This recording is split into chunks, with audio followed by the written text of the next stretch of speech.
Трамп сегодня сказал, что в 25% он оценивает вероятность неудачи на переговорах. А какие мы даем оценки? Мы никогда не загадываем ничего наперед.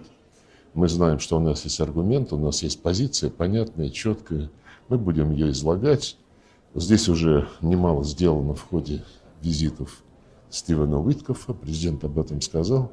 И Уиткоф выступал от имени президента Трампа. Надеюсь, что мы сегодня, завтра продолжим этот очень полезный разговор. This is my video update on this Friday midday, August the 15th, coming to you from Oroini, Cyprus. Let's talk about some news. Second Cup, that's a Canadian coffee chain. There's a bunch of them here in Cyprus. So it is the 15th of August, Dekapendavgusto, which is a very big holiday here in Cyprus and Greece. It is referred to as Little Easter because today we celebrate the Assumption of the Virgin Mary into heaven.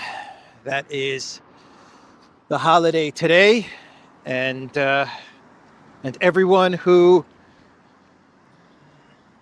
is named Maria, you will be celebrating today as well. So a happy Dekapendavusto. And let's now talk about the Alaska Summit. The big day in Alaska. Putin meeting Trump. Kirill Dmitriev is already in Alaska. Lavrov also arrived in Alaska, sporting a CCCP sweatshirt. That's right. Some people were saying it's a Russia sweatshirt, but it looks like it's CCCP. Very boss move from the Russian foreign minister. There are photos of Peskov, who of course is going to be traveling with Putin, going to a restaurant or a diner in Alaska as well. But the Russian delegation is arriving. Slowly they are arriving into Alaska. The first meeting, which from my understanding of things, will be a one-on-one between Trump and Putin. Will start at 10:30 p.m. Russian time, Moscow time, which is 10:30 Cyprus time as well. So our goal right now is to get across to the other side, to make it across to the other side, to the beach. And I think we will accomplish that goal fairly easily. I have not been to Oroini, so this is my first time here. It's not far away from Larnaca. What am I doing? Let's press that first before we cross. It's about a 15-20 minute drive from Larnaca and about 25 minutes away from Napa. It's a growing area of Cyprus. Anyway, what was I saying? Yeah, Lavrov is in Alaska. It looks like Peskov is there. Putin will be arriving as well very soon. And then you have the U.S. Trump delegation. And so Alexander, in his video update from yesterday, he made a very good point, an excellent point, about the delegations and who will be attending this first meeting, because the people that are attending this meeting may hint at what will be discussed. And when you look at the delegations from both sides, you'll notice that that there are no top military officials. In past meetings between Russia and Ukraine, for example, in Istanbul, there were military officials who went with Medinsky because they needed to discuss military matters. Things connected to the situation on the front lines. But there are no military officials this time around, or at least at this first meeting between the President of the United States and Russia. Kellogg is not there. Interesting sign. Witkoff will be there, but Kellogg is not going to be there. That's a good sign. And you're looking at a lot of business people, if I could use that word, economists, finance people, business people, investment people, and of course you have the foreign ministers. So to me, that signals that the United States and Russia, their approach is going to be to discuss trade, business, arms control. Of course, they're going to discuss Project Ukraine. I'm not saying that they're not going to discuss Project Ukraine. They will definitely discuss Ukraine in June 2024, root causes and all of that stuff. But I think the approach, if I were to take one final guess about Alaska, the approach to me is signaling a cooperation on a business and trade level, and then once you can establish trust from a business perspective, then you can start to figure out the conflict. You know, it's a smart approach if that is indeed going to be the approach. Focus on the things you can solve and the things you can solve quickly. Build the trust. Engage in trade. Lift some sanctions. Open up the flights. And then slowly, you can start to work on the conflict in Ukraine, which is a conflict between the United States and Russia, and those two countries need to figure it out. But it's a tough one to figure out in a matter of weeks or even months. So work on what you can fix. And when you look at the delegation, I'll read you the people that will be going to this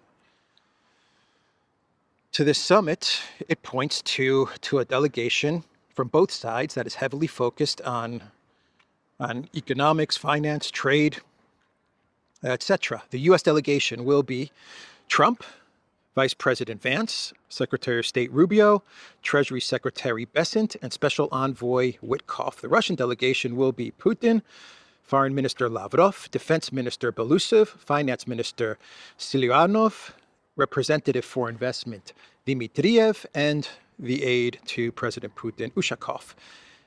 And Belousov, he's the defense minister, but he's a well-regarded, very well-respected economist. I believe he was in charge of the economy ministry before he ended up at the defense ministry. So, I mean, this guy's a finance guy, an economist, Belousov. So Lavrov, he spoke to the media and he said, "We never make predictions ahead of time. We have solid arguments. We have our own clear and comprehensible position. We will present it here." So that is what the Russian foreign minister said. Before the Russian delegation left to make their way to Alaska, Putin told everyone in attendance at a meeting that he feels that Trump and the United States is sincere in their efforts to try and resolve the conflict in Ukraine. That is what Putin said.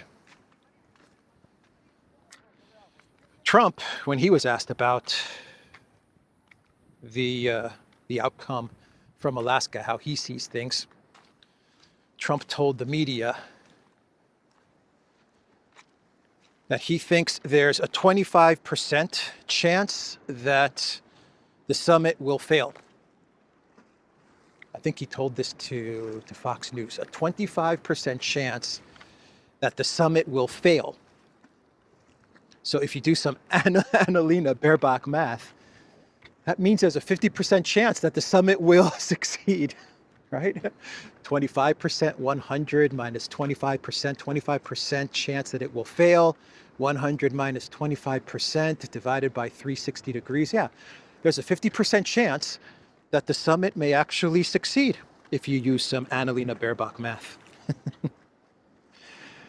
Oh man, so look, we'll wait and see what happens, and most likely, definitely, we will do a live on the Duran, but it will probably be Saturday morning, my time in London time, that we'll do a live discussing the outcome of the summit, because it could be quick, which would be a bad sign if things end quick, but it could last many hours. So we don't know how long this thing will go for. But here in Cyprus and in most of Europe, it will be very late at night that we'll probably get some reporting and some results as to the outcome of the summit. There will be a press conference as well, but I imagine that press conference is going to happen fairly late. If it goes on for 4 or 5 hours, the talks, then that means we're on a good path. If it ends quickly, it's not the end of the world if it ends quickly. It might be the end of the world if it ends quickly. Just joking. But it just means that they couldn't find any common ground, Trump and Putin. So Trump was, as he was speaking to the media, he said that everyone is to blame for what's happened in Ukraine. Biden, he said, was to blame. Putin, he said it would have never happened if he was president. They weren't even discussing some sort of a conflict in Ukraine when he was president, he said. But, Trump, he didn't mention as he was blaming everybody except himself, he didn't mention the javelins, right? I gave the javelins, or I was responsible for blowing up Nord Stream. Not blowing up Nord Stream. I was responsible for cutting off Nord Stream. I'm sorry about that. The person that blew up Nord Stream was the professor, of course, and Ginger. I think it was Ginger. I think Ginger came up with the plan. The professor, he added all the details in there, and that's how Nord Stream got blown up.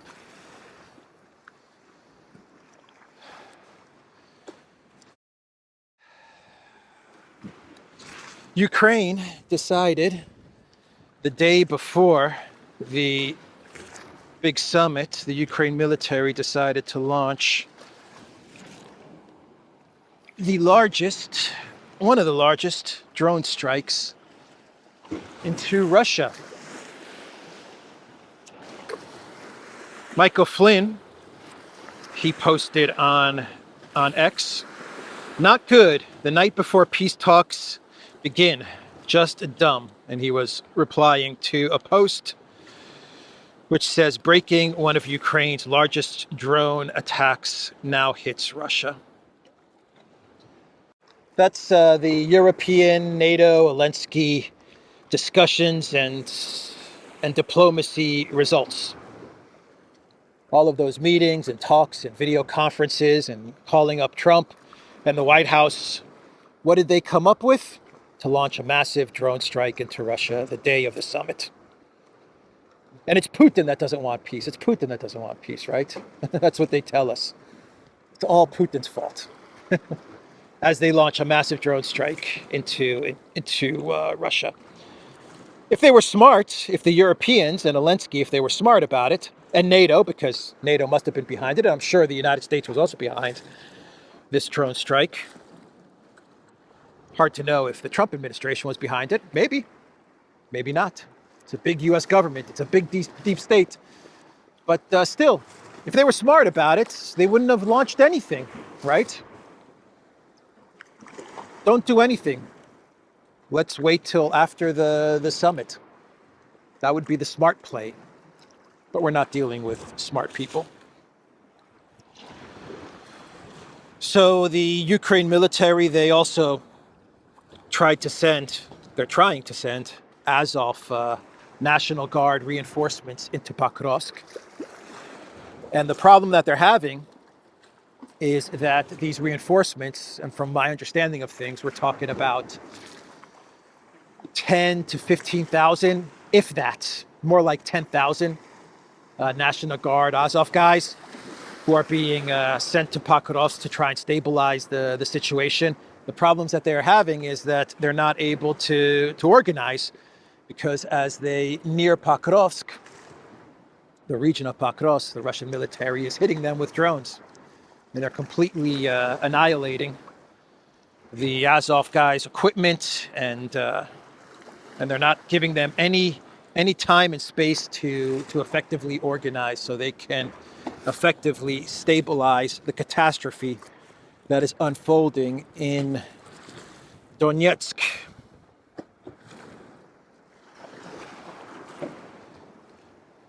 What else do we have going on? Today will be a quick video. Siarto, one sec. Opa! Should have taken the stairs. Siarto, the foreign minister of Hungary, he had a phone call with the foreign ministers of Serbia as well as Slovakia, and the message from Siarto was that there is a regime change taking place in these three countries. And the reason that there's a regime change conducted by the European Union, by the globalists, the reason that they're trying to regime change these three countries is because these three countries are not playing along with their escalate with Russia narrative. And so in order to bring these three countries in line, the European Union, according to Siarto, they're trying to regime change these governments and replace the leadership. Siarto's answer to all of this, he said after the foreign minister spoke on the phone, their answer was to form a stronger bond between these three countries, Slovakia, Serbia, and Hungary. They need to unite and join forces and make it very difficult for the European Union to successfully regime change their governments. Because as Siarto said, as he was commenting on this phone call, the European Union is very upset and very angry at the fact that they've been sidelined from these meetings taking place in Alaska. And they're now going to try and remove the governments of these three countries in order to continue to go after Russia and to escalate the conflict. So that's from Siarto. And I wonder if it's too noisy here. And we can now talk about China. China is sanctioning Lithuanian banks, because the EU decided to sanction Chinese banks. China's response to the EU's sanctions is to sanction 2 Lithuanian banks. That is what China is going to do. One second here.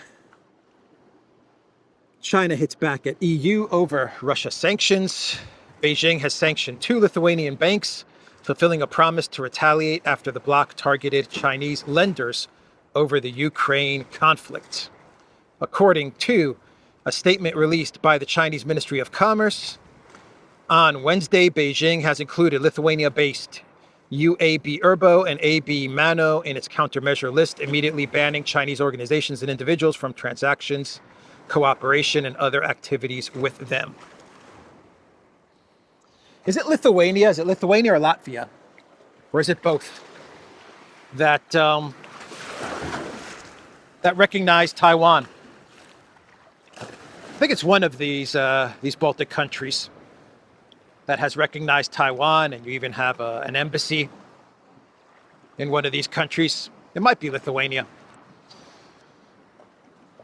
Anyway, the Chinese response is very smart, actually. Go after the weakest links in the European Union. Crush them first, and then watch the EU panic. And the EU is already panicking, by the way. They are already panicking, and they issued a statement saying that they want to work with China to figure out a resolution to this crisis. They place sanctions on China, on Chinese banks. China retaliates, and then the EU comes back and says they want to solve this. Tulsi Gabbard, she's going after Clapper. I think Clapper and Comey, they're going to be the first dominoes to fall in the Russiagate investigation that Gabbard is conducting. Gabbard posted documents which show that Clapper kept on pushing the Russiagate narrative, even though there were officials in the intel community who were telling the intel chiefs that the Russiagate thing is very iffy. They were urging the Obama administration and the intel community to not rush to any conclusions with Russian meddling because the evidence looked very shaky. But the documents show that Clapper responded to the intel community, the people in the intel community who were urging the Obama administration to not come forward with the claims that Russia was meddling in the US elections and supporting Trump. Clapper's response was to forget about these warnings and to push forward, full speed ahead, is basically what Clapper said. He said that this is a team sport. We have to unite as a team, and we have to push forward as a team. There is no slowing down. There is no pausing. Forget about the doubts that the evidence may not be conclusive. It may not be solid. Just keep on pushing the narrative of Russian election meddling. Trump is a Putin puppet. And Tulsi Gabbard, she brought the receipts. She published the documents from her ex account, newly declassified top secret emails sent on December 22, 2016, complying with President Obama's order to create the manufactured January 2017 ICA about Russia, expose how DNI James Clapper demanded the IC fall in line behind the Russia hoax. Clapper admits that it was a team sport that required compromise on our normal modalities. Read for yourself. And she published the documents, redacted, but still published. So let's do a clown world, and we can wrap this video up. You see down there is Larnaca. All the way down there is Larnaca. And down that way is Ayia Napa. So you have a bunch of hotels, the Radisson, a bunch of other hotels. I think the Golden Bay is down that way, and Sandy Beach Hotel. You have a lot of nice villas right here. Hey, Podolyak! I see a lot of nice villas in Alex's video. So Clown World, Zelensky, he went to London after Germany. His very disappointing showing in Germany. Man, did Zelensky look messed up, man, in Germany. He looked really messed up. So what do you do if you're disappointed and depressed in Berlin? You get on a plane and you travel to London calling. That's right. And who do you want to see that can cheer you up? Who's the man that can turn a frown upside down? Well, it's Keir Starmer, of course. It's Keir Starmer. He's a fun guy, man. Keir Starmer's a fun guy. Badoliak, I'm very depressed. What shall I do? Mr. President, let's go hang out with Keir. Ah, yes, Keir Starmer. He always makes me laugh. Yeah, so he went to London. The minute he saw Keir Starmer, they hugged, they embraced. the friends, the best buddies embraced in a long hug. Starmer telling Zelensky, don't worry, everything will be all right. And Zelensky telling Starmer, now that I'm in your arms, Keir, I feel safe. Yeah, The Independent, they put out the cover of their newspaper or whatever it is, their magazine, and they have a picture of Starmer hugging Zelensky, and it says, the hug that tells Trump we've got Zelensky's back. Yeah, I think the Europeans got more than Zelensky's back. They got his front, his back, his top, his bottom. They got everything, man. They got it all. Yeah. That'll show Trump. That'll definitely show Trump. Trump's going to see that photo and he's just going to back off from any possible rapprochement with Russia when he sees that photo. He's going to say, oh, man, Starmer's hugging Zelensky. All right, just give Ukraine $55 billion. Let's continue our war with Russia. And then they sat down for some tea. They sat down for some tea. You have a lovely table, lovely flowers, a lovely sofa, lovely mugs. Those look like 10 Downing Street mugs. And they're sitting side by side. Yeah, not across from each other. They're sitting side by side. Zelensky and Starmer. Oh, man. So Melania is suing Hunter Biden, Renaissance man Hunter Biden. Melania is suing him, Melania Trump, for $1 billion. And the reason that she's suing Hunter is because Hunter repeated, my understanding of this story is Hunter repeated the claims that were made in a Michael Wolff book, which said that Epstein introduced Melania to Trump. Many decades ago, it was Epstein who made the introduction, according to this book from Michael Wolff. And Hunter, in a recent podcast episode, I forgot the name of the podcast, he repeated these claims, and Melania is now telling Hunter, and I believe the podcast as well, to take those claims back. And she's suing them for $1 billion. And what was Hunter's response as he was read this lawsuit by the podcast host, this $1 billion lawsuit? Hunter said, F that. That's not going to happen. Yeah. Biden sneered with a smug grin during an interview on the YouTube show Channel 5 with Andrew Callaghan on Thursday. So that's Hunter's response. F that, man. That's not going to happen. Hunter, the Renaissance man, the artist, the painter, the book writer, the financier, the venture capitalist, the real estate guru, the chemist, the chemist, and the podcast guy. He's a podcaster. Everyone's a podcaster. Hunter is now a podcaster as well. A true Renaissance man, that Hunter Biden. So anyway, that's the video.